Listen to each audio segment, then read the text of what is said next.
30 मई 2021 को बहुजन द्रविड़ पार्टी की ओर से पीवीसीआई मीडिया के माध्यम से मध्य प्रदेश में बहुजन समाज का कोई राजनीतिक विकल्प क्यों नहीं विषय पर आज हमारे मुख्य वक्ता के रूप में अशोक कुमार साकेत जी, प्रवक्ता बहुजन द्रविड़ पार्टी, अपनी बात रखेंगे। जितने भी हमारे बहुजन समाज के विद्वान साथी आज इस जूम मीटिंग में पार्टिसिपेट कर रहे हैं, उनका इस जूम मीटिंग में स्वागत है। मैं अशोक कुमार साकेत जी से आग्रह करूंगा कि वो अपनी आज की चर्चा प्रारंभ करें। धन्यवाद माननीय दिनेश गौतम जी, और इस जूम मीटिंग में भाग ले रहे सभी साथियों को मेरा जय भीम। साथियों, जैसा कि अभी माननीय गौतम जी ने आज का जो विषय है उसका शीर्षक आप लोगों को बताया, और इस शीर्षक में हम लोग काफी दिनों से सोच रहे थे कि ऐसे शीर्षक में डिस्कशन करना चाहिए, क्योंकि अगर मध्य प्रदेश की पॉपुलेशन की बात की जाए, आबादी की बात देखी जाए, वहाँ करीब 21.9% शेड्यूल्ड ट्राइब आबादी है और 15.62% करीब शेड्यूल्ड कास्ट की आबादी है। धार्मिक अल्पसंख्यक करीब 8.84%, ऑलमोस्ट 9% धार्मिक अल्पसंख्यक हैं। और अभी 2019 में कांग्रेस सरकार ने जब ओबीसी के 27% आरक्षण लागू करने का काम किया तो हाई कोर्ट ने उसको रिजेक्ट किया। तो उसमें सरकार की ओर से जो दस्तावेज पेश किए गए, उसमें सरकार ने ये बताया कि ओबीसी आबादी 51% से ज्यादा है, और इस बात को हाई कोर्ट ने इसमें कोई टिप्पणी नहीं की। उन्होंने जो आरक्षण का जो 50% वाला मामला है कि उससे ज्यादा नहीं होना चाहिए, उस पर उन्होंने आपत्ति बताई, बाकी ओबीसी की संख्या में कोई टिप्पणी नहीं की। तो इससे ये बात स्थापित हो गई कि मध्य प्रदेश में 51% से ऊपर ओबीसी है, और अगर एससी एसटी ओबीसी माइनॉरिटी को मिला दिया जाए, जिसको समाज का नाम देते हैं, ये करीब 97% पहुंच जाते हैं। और 97% आबादी में आज देश की स्थापना के 64 वर्षों बाद भी हम डिस्कस करने जा रहे हैं कि इस 97% आबादी का क्या विकल्प है, और अगर विकल्प नहीं है कारण क्या है। तो इस पूरे डिस्कशन को हम दो पार्ट में डिवाइड करेंगे। एक तो हम विकल्प की बात करेंगे फर्स्ट पार्ट में, और दूसरे हिस्से में हम बात करें कि विकल्प ना होने के हमारे समाज को नुकसान क्या हुआ। साथियों, जैसा कि आप सबको पता है, मध्य प्रदेश में मुख्य तौर पे दो पार्टियां हैं, भारतीय जनता पार्टी और कांग्रेस पार्टी। कांग्रेस पार्टी ने मध्य प्रदेश में करीब 43 शासन किया, और कांग्रेस के शासनकाल 43 वर्षों के शासनकाल में अगर आप देखें तो इसने शासन सत्ता में 3% के अलावा 97% की भागीदारी की कोई बात नहीं सोची। 20 साल ब्राह्मण मुख्यमंत्री रहे, 20 साल क्षत्रिय मुख्यमंत्री रहे, और 3 साल वैश्य मुख्यमंत्री रहे। यानी मध्य प्रदेश में कांग्रेस पूरा का पूरा मनु का सिस्टम लागू करती है। शासन सत्ता में तो हिस्सेदारी की बात है, वो सिर्फ और सिर्फ सवर्णों को रखना है। बाकी जो हमारे एससी के लोग हैं उनको वो बंधुआ मजदूर की तरह, एक खरीदा हुआ मजदूर की तरह इस्तेमाल करके हमारे समाज से वोट लेने का काम करती रही। लेकिन सत्ता में भागीदारी की सोच कभी कांग्रेस ने बहुजन समाज को नहीं दी। अब दूसरी पार्टी है जो आज सत्ताधीश पार्टी है, भारतीय जनता पार्टी। और भारतीय जनता पार्टी नाम के लिए चेहरे आगे रखती है, लेकिन ये जो ओबीसी चेहरे हैं ये क्या ओबीसी का प्रतिनिधित्व करते हैं? तो पूरी जो आबादी है, ओबीसी आबादी, एससी एसटी आबादी, वो सब जानती है ये तो हिंदुत्व की बात करने वाले वो कॉल्ड ओबीसी हैं। इन्होंने आज तक कभी ओबीसी गीतों में, चाहे वो मंडल कमीशन की रिकमेंडेशंस हो, उनमें आज तक इन्होंने कभी एक शब्द नहीं बोला। एससी एसटी ओबीसी का जो रिजर्वेशन आए दिन खत्म होता जा रहा है, कम होता जा रहा है, उसमें इन्होंने एक शब्द नहीं बोला। ये जो दो तीन जो लीडर हैं जो ओबीसी के नाम पे ओबीसी का वोट प्राप्त करके और ब्राह्मणवादी एजेंडा लागू करने का काम करते हैं, शिवराज सिंह चौहान, इनसे पहले उमा भारती, बाबूलाल गौर, ये हिंदूवादी चेहरे हैं। ये कोई ओबीसी मुद्दों से उभरे हुए लीडर नहीं है और ओबीसी का प्रतिनिधित्व तो नहीं करते। तो इन दोनों पार्टियों में स्पष्ट है कि बहुजन समाज की कोई भागीदारी नहीं है और इन दोनों पार्टियों का जो सोच है, जो विचारधारा है, वो बहुजन समाज से कोई ताल्लुकात नहीं रखती। और इसके बाद जब ये क्लियर हो जाता है कि ये दो पार्टियां हैं जिनसे हमारे समाज का कोई हित नहीं है, तो बात ये आती है कि तीसरा विकल्प क्या है। मध्य प्रदेश में दो और पार्टियां हम देखते हैं। एक बहुजन समाज पार्टी है और एक पार्टी है गोंडवाना गणतंत्र पार्टी। अब चूंकि गोंडवाना गणतंत्र पार्टी भी करीब 1998 से एक्टिव है, लेकिन गोंडवाना गणतंत्र पार्टी के जो लीडर्स हैं उन्होंने, ऐसा लगता है कि उन्होंने सोच लिया कि हमको सिर्फ जो शेड्यूल्ड ट्राइब है वहीं तक हमको अपनी एक्टिविटी रखनी है, बाकी एससी एसटी ओबीसी से कोई तालमेल, कोई मतलब नहीं रखना। और यही कारण है कि वो 3 सीट से ऊपर आज तक जीते नहीं। 2003 में जो सबसे ज्यादा सीट गोंडवाना गणतंत्र पार्टी जीती वो 3 सीटें थी, उसके बाद से आज तक कोई सीट नहीं आई। बहुजन समाज पार्टी है जिसको मान्यवर कांसीराम साहब ने 1984 में स्थापित की, राष्ट्रीय सोच के तहत स्थापित की और राष्ट्रीय स्तर पे उन्होंने लीडरशिप डेवलप करने का काम किया। उसमें आप देखेंगे जब मध्य प्रदेश छत्तीसगढ़ एक था और 1993 के इलेक्शन हुए, उस टाइम हमारे पास स्टेट लेवल पे लीडर्स थे, राम रत्नाकर और फूल सिंह बरैया जैसे लोग थे जिनकी एक पहचान थी। 1993 में जब इलेक्शंस हुए तो पार्टी ने 11 सीटें जीती। 1998 में जब इलेक्शन हुए तब भी 11 सीटें जीती। इसके बाद 2003 का जो समय है वो बहुजन मूवमेंट की दृष्टि से बड़ा दुखद टाइम है। 2003 में एक तो मान्यवर कांसीराम साहब का जो मैटर है, वो बीमार हुए, बीमार बताए गए, और उसके बाद 2003 में मध्य प्रदेश में इलेक्शंस होने थे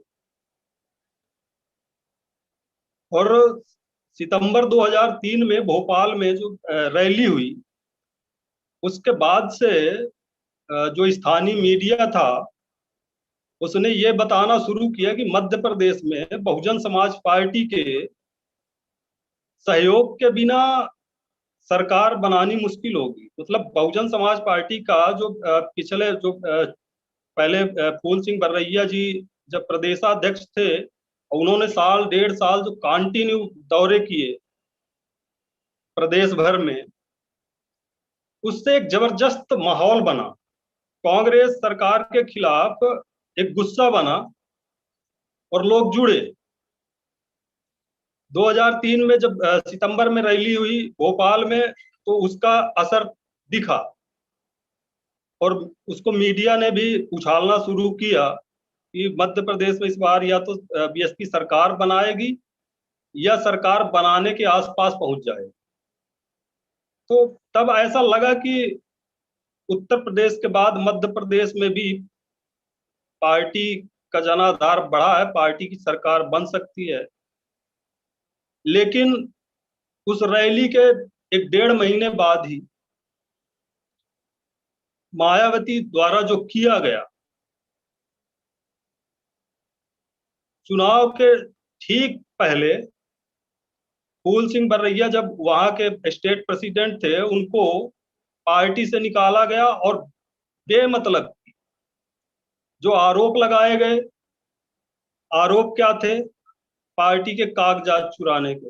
मतलब कोई इनके पास कोई आरोप भी नहीं थे ढंग के जिसको ये सही दर्शा सके। सिर्फ निराधार आरोप लगा के पार्टी से जब स्टेट प्रेसिडेंट को, जो एक्टिंग स्टेट प्रेसिडेंट है, जो पूरे प्रदेश में घूम घूम के समाज को लामबंद कर रहा है, और ऐन मौके पे जब प्रेसिडेंट को ही पार्टी से निकाला जाता है,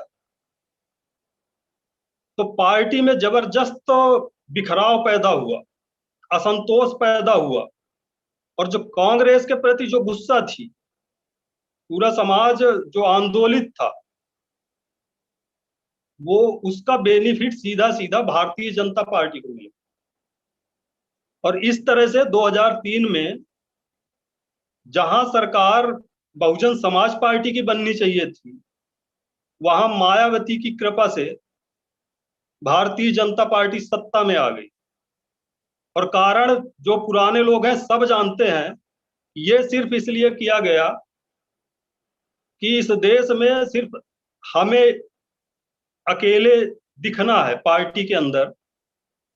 और ये जो दाऊ राम रत्नाकर, फूल सिंह बरैया जैसे जो लोग हैं, जो बराबर की टक्कर देने वाले लोग हैं, अगर ये पार्टी में रहे तो हमें चैलेंज कर सकते हैं और हमारा जो एकाधिकार है वो नहीं चल पाएगा। सिर्फ अपने स्वार्थ के लिए एक पूरे प्रदेश को गर्त में धकेलने का काम किया गया। उसका नतीजा ये हुआ कि भारतीय जनता पार्टी 2003 में पूर्ण बहुमत की सरकार बनाने में कामयाब हो गई। और तब से लेके आज तक भारतीय जनता पार्टी मध्य प्रदेश में सत्ता में है। और हमारा जो शेड्यूल कास्ट है, शेड्यूल ट्राइब है, ओबीसी वर्ग है, रिलीजियस माइनॉरिटी का जो वर्ग है, इनके साथ आए दिन अन्याय, अत्याचार, इनके अधिकारों का हनन जारी है। और उसके बाद जो रिजल्ट आना, जो बहुजन समाज पार्टी में जो हुआ, जो एक तीसरा विकल्प बनने की ओर अग्रसर थी। और अगर जो हमारे ईमानदार लोकल जो स्टेट लेवल के जो लीडर्स थे, अगर उनको कुचला ना जाता, बे मतलब के आरोप लगा के अगर उनको पार्टी से बेदखल करने का काम न किया जाता, तो हो सकता है कि आज मध्य प्रदेश की तस्वीर कुछ और होती। लेकिन जब से इस तरीके से एक तरफ जो काम के लोग थे, जो फील्ड में काम करने वाले लोग थे, जो नेतृत्व देने में सक्षम लोग थे, उनको कुचलने का काम, और दूसरी तरफ अपने जो एजेंट टाइप के लोग हैं, जो जी हुजूरी करने वाले लोग हैं, उनको प्रदेशाध्यक्ष बनाना और उत्तर प्रदेश से साल 2 साल में नए नए प्रभारी भेजते रहना। और फिर जब इनका धंधा एक्सपोज होने लगे तो एक प्रदेशाध्यक्ष को हटा के दूसरे को बैठा देना और ये दिखाना कि मध्य प्रदेश के लोग तो बिकाऊ लोग हैं, ये प्रदेश अध्यक्ष बिक गया। धंधा आप खुलाए, प्रभारी प्रदेश अध्यक्षों को लूट घसोट करने का मौका आपने दिया, और जब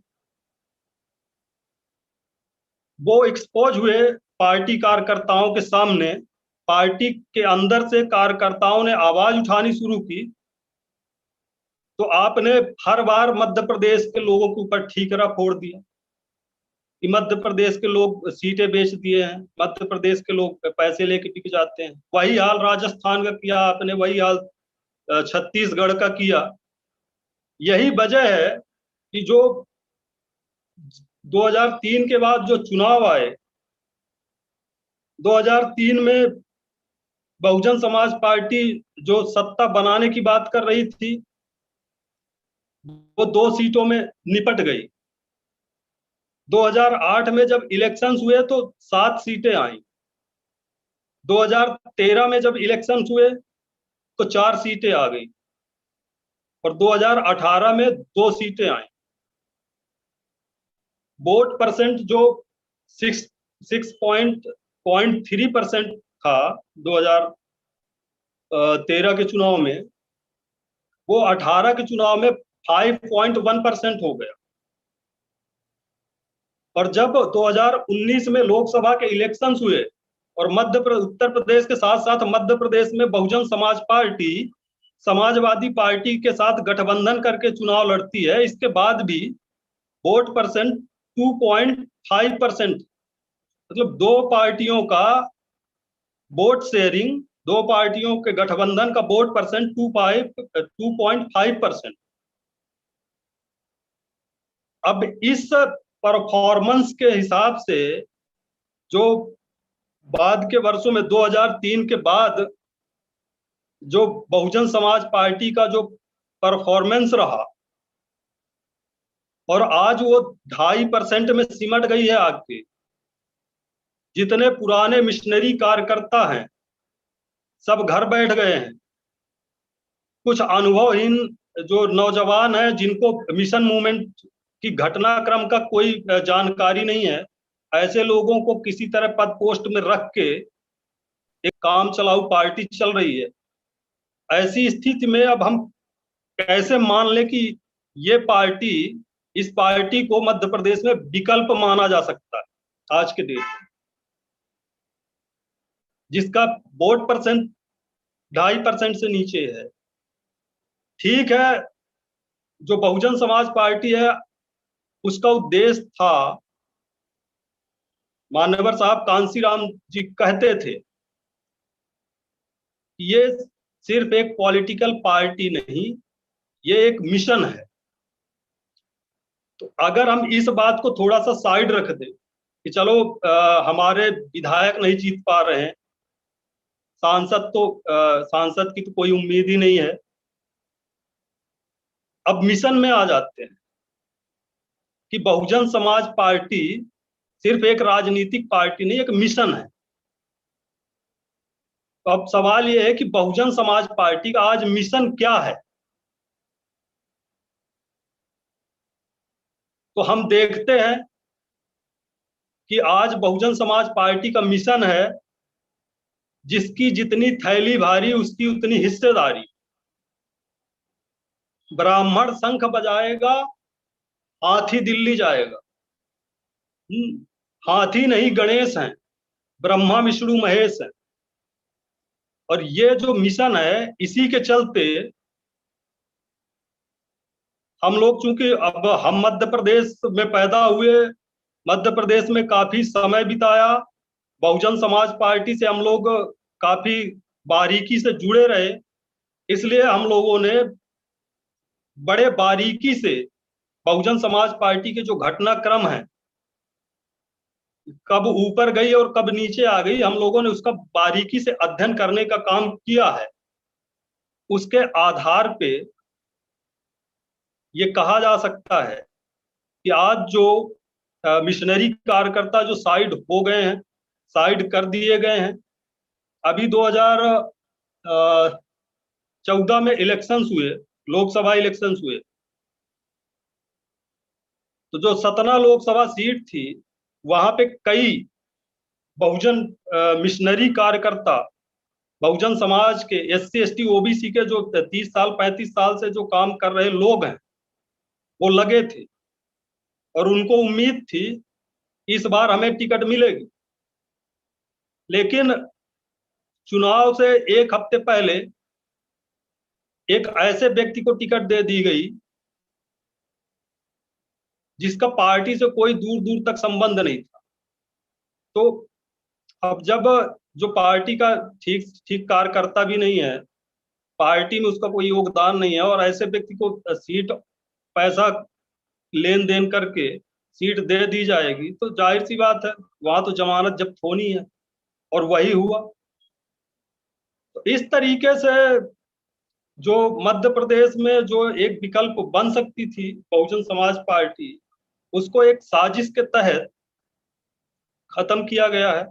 हालांकि आज स्थिति पूरे देश की एक जैसी है, बहुजन मिशन की, बहुजन समाज पार्टी की स्थिति में कोई परिवर्तन नहीं है, एक जैसी स्थिति है। चाहे उत्तर प्रदेश ले लो आप, चाहे राजस्थान ले लो, चाहे छत्तीसगढ़, चाहे पंजाब, जम्मू कश्मीर में अच्छा होता था, यहाँ दिल्ली में अच्छा वर्चस्व था, यहाँ तो 0.5% हो गया वोट परसेंट। तो अब देश के साथ साथ मध्य प्रदेश के लिए भी ये सवाल है कि जो SC ST OBC माइनॉरिटी है, जिसकी आबादी मध्य प्रदेश में 97% है, तो इन लोगों को, ये 97% आबादी को अगर कांग्रेस और भारतीय जनता पार्टी जैसी घोर ब्राह्मणवादी पार्टियों से निजात पानी है और पॉलिटिकल पावर में, राजनीतिक सत्ता में अपना हस्तक्षेप करना है, अपनी भागीदारी प्राप्त करनी है, तो उसका रास्ता क्या है?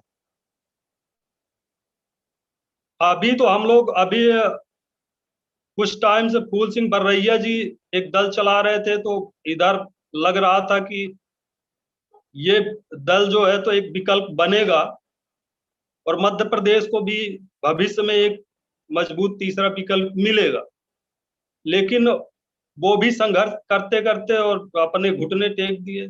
जिस कांग्रेस पार्टी को जीवन भर गाली बकते रहे, कोसते रहे, आज वहीं पे जाके उनका ठिकाना बन गया। तो अब सवाल ये है कि अब रास्ता क्या है? और दूसरी चीज, OBC आबादी जो 51% से ऊपर है, उसमें ये OBC आबादी अगर चाहे तो अपने बल पे अपना नेतृत्व खड़ा कर सकती है, अपने बल पे बहुमत की सरकार बना सकती है, इतनी पॉपुलेशन है। इसके बावजूद भी अगर देखा जाए मध्य प्रदेश की स्थापना के बाद से, तो आज जो चेहरे नजर आते हैं सो कॉल्ड OBC, फर्जी OBC, उमा भारती, उनका कोई आज अस्तित्व तो नहीं बचा। उनके बाद जो बाबूलाल जी थे वो भी समाप्त हुए। अब शिवराज सिंह चौहान जी को आगे करके भारतीय जनता पार्टी OBC को छलने का काम कर रही है। ऐसे में दूसरा जो उस मध्य प्रदेश में करीब करीब 22% आबादी शेड्यूल ट्राइब की है, और इस 22% आबादी में अगर एक स्वतंत्र लीडर की बात की जाए तो एक लीडर नहीं दिखता। अभी इंदौर के आसपास कुछ युवाओं ने आदिवासियों के बीच में कुछ काम करना शुरू किया था।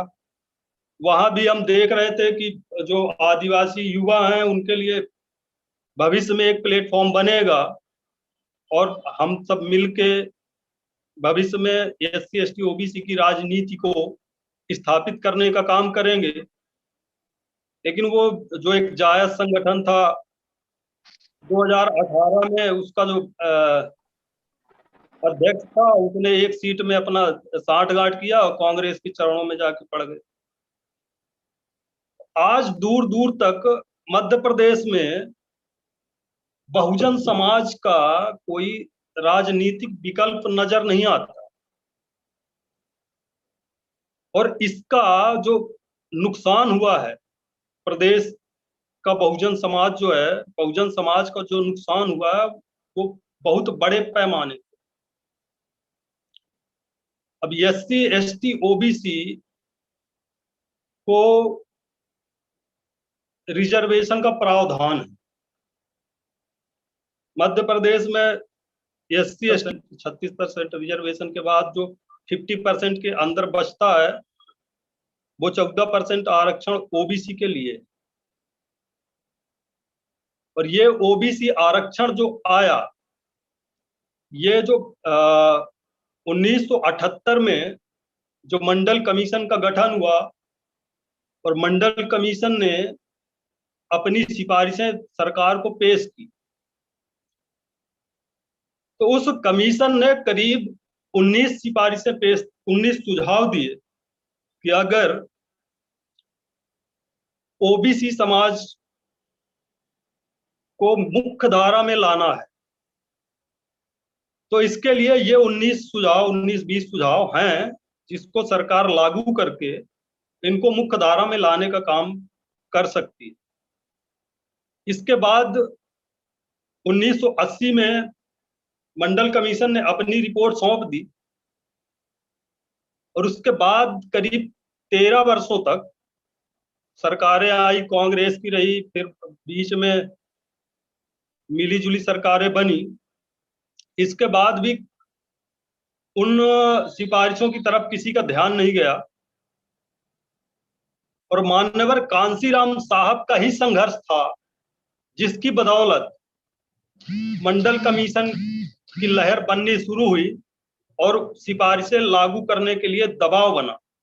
और जब वो दबाव बना तो 13 वर्षों बाद 1993 में उन 20 सिफारिशों में से केवल एक सिफारिश को लागू किया गया और वो सिफारिश थी सरकारी संस्थाओं में OBC समाज को क्रीमी लेयर की बाधा के साथ 27% आरक्षण का प्रावधान नौकरियों में। सवाल यह है कि पहले पढ़ने का व्यवस्था आपने की नहीं और नौकरी की व्यवस्था पहले कर।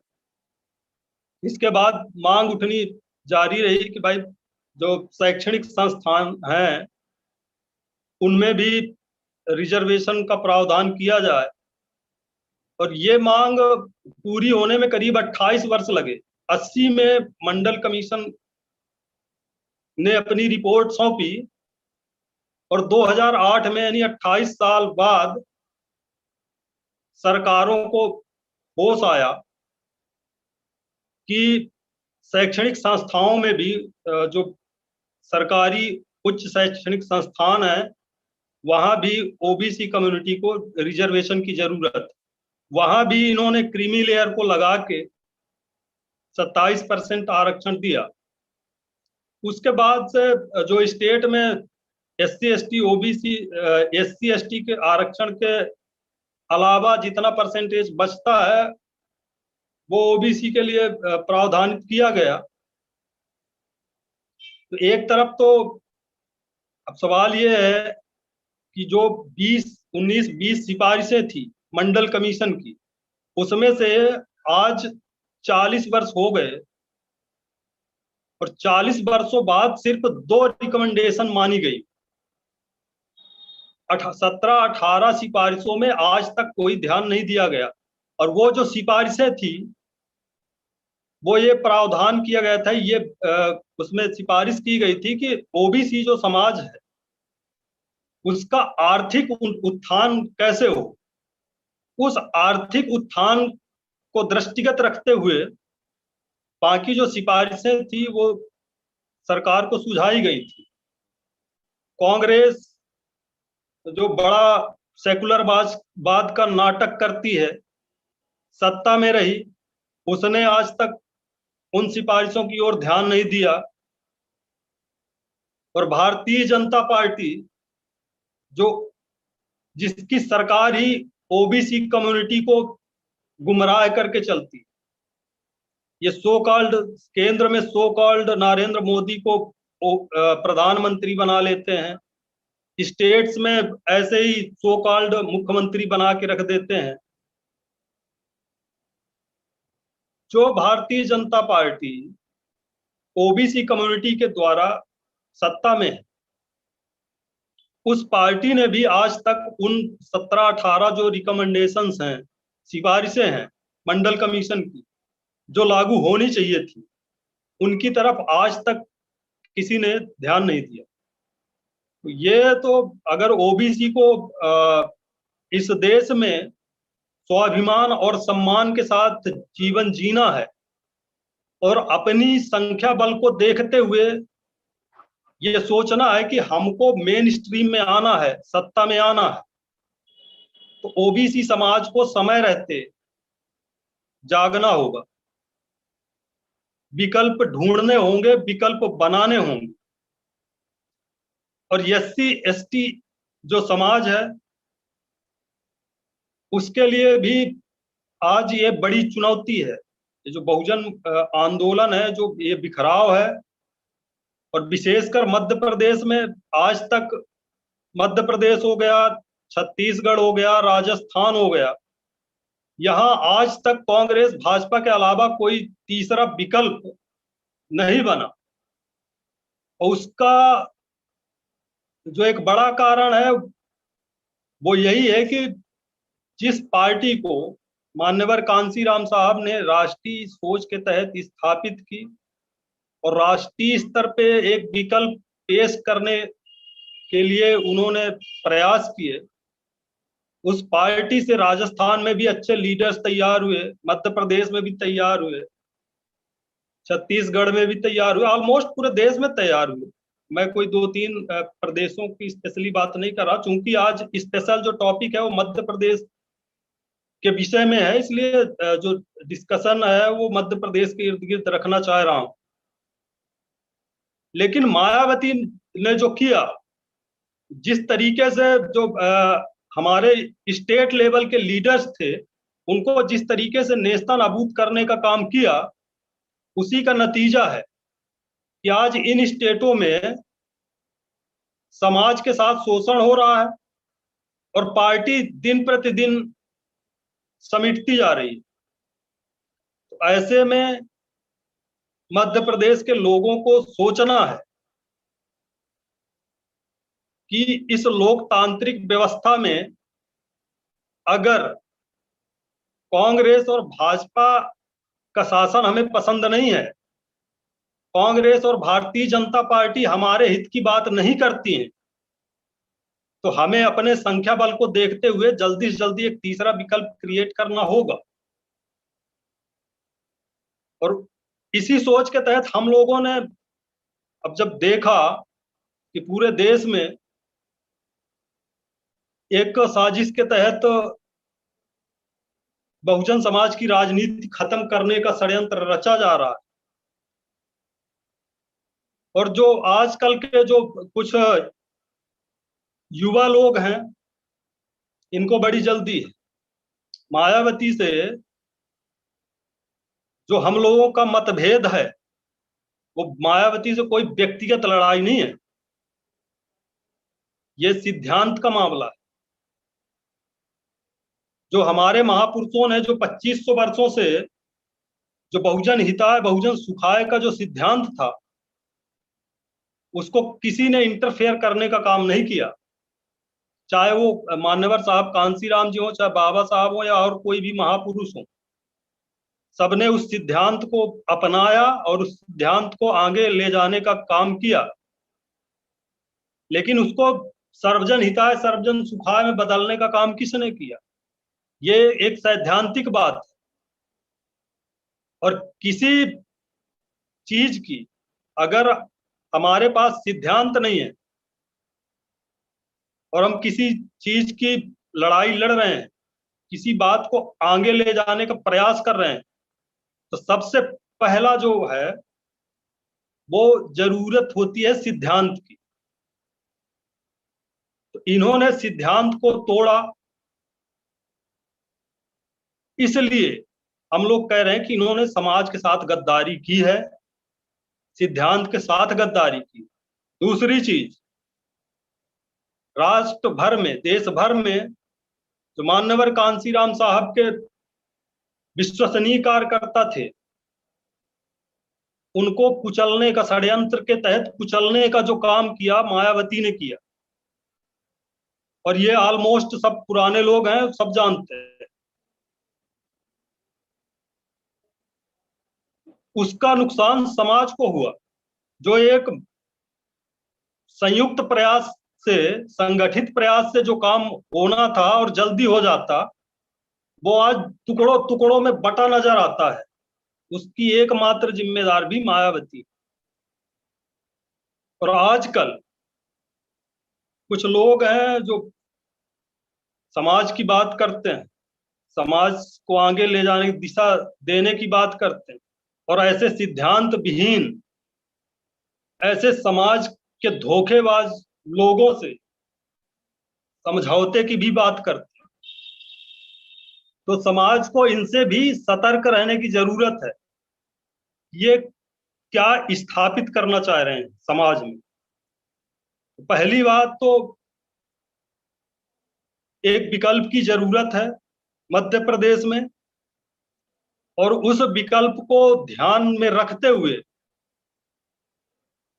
जब हमने राष्ट्रीय स्तर पे बहुजन द्रविड़ पार्टी का गठन किया है, तो हम लोगों ने ये सोचा है कि अब मध्य प्रदेश में हमें इस पार्टी की कार्यकारिणी को तेजी से विस्तार देना है।